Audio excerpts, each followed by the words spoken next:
This is a picture taken by Chandrayan 3. As you can see, the craters are very clear. And this photo was taken by Chandrayan when it was very close to the moon during its orbit. This is a view from the mobile app Stellarium.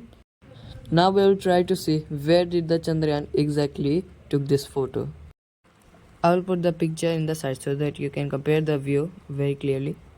And the reason I am using the app Stellarium and not actually taking picture of the moon is because most of the part that Chandrayaan is showing is not visible from the earth.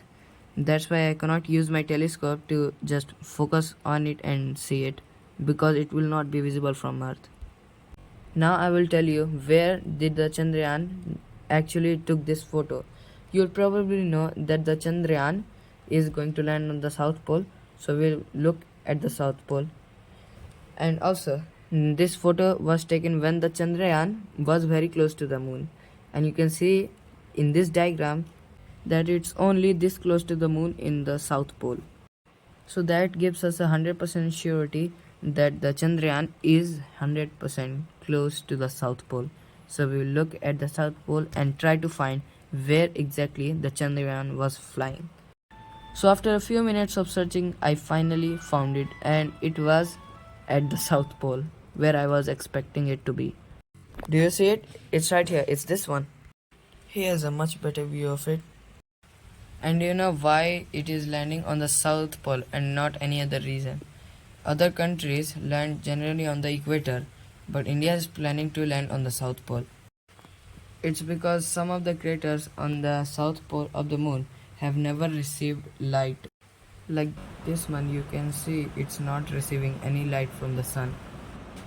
And no light means no heat, and no heat means the crater will be very cold, and it's about minus 230 degrees Celsius, which is very cold.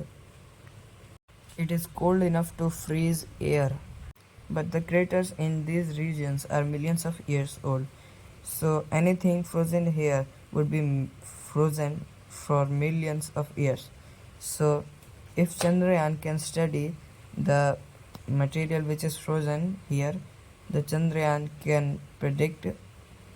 As you may know, the moon is made from the pieces of earth, and the moon is made from earth, and whatever is frozen there will be from the earth, and it will be millions or even billions of years old.